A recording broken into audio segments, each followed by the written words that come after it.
Barbara, I can't remember when you weren't in the legislature.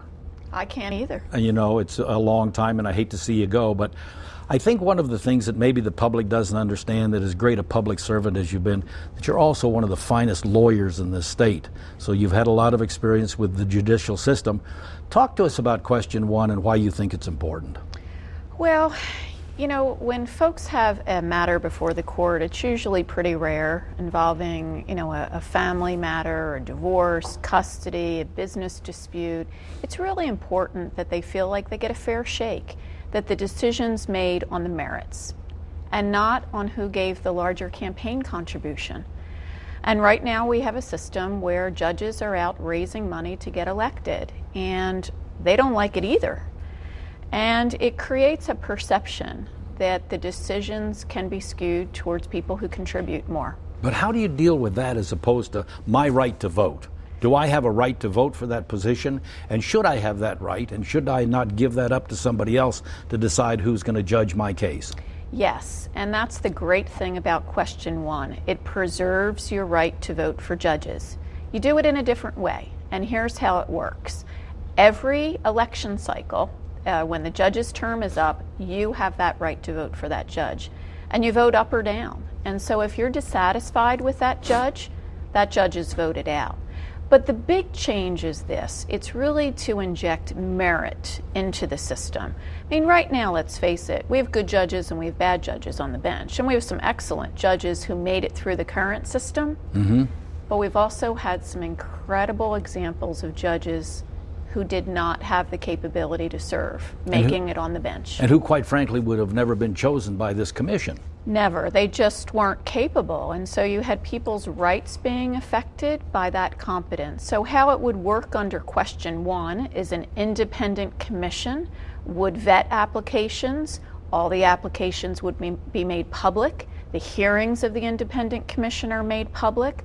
3 names are selected and 1 is chosen. And then that person, that judge, is evaluated based on their record by another independent commission, and then every judge name is put on the ballot. And 55% have to vote to retain the judge. So it doesn't take away people's right to vote. That's one of the myths about it. If you don't like the judge, you still have the right to vote him out. Is this a process that's used clear across the United States presently? It is. It's the norm. And really what it shows is they did a survey of all the Supreme Court races in the country and how much money was being spent on these races, and $198 million was spent on Supreme Court races across the country in systems that had elections like we do without having just the retention elections. So there's so much more money involved in the way we're doing it now, and the best thing for the public is to take the money out of the courtroom. Well, you know, I know that judges or people running for the judge position never like to campaign. But quite frankly, the lawyers don't like to get a phone call from somebody that says, wouldn't you like to donate to this person's campaign? You're afraid not to. Well, that's right. You're afraid not to. First of all, you know, you may like the judge and want to be supportive, but you don't really want to give. But then you feel you have to give, or you're at a disadvantage. You know, the worst thing for a person who's never been in a court of law is to go in a court of law and have the other side having contributed to the judge's race, either the lawyer or the special interest. And you didn't. And, you know, you may sense a difference. Most judges try not to. I mean, most judges are good. But again, do we want to devise a system where there's a perception that justice is for sale when there's a better way? Okay. Keep us informed about how this goes as this develops. And thanks very much for being here with me this week. As you know, we've got 5 of you in talking to you, and we really appreciate it.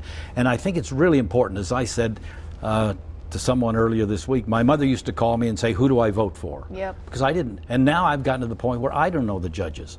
Yep. So I think it's really important, and I think this is a great step forward. Thanks, Jim. Good to see you. Appreciate it. Thank you.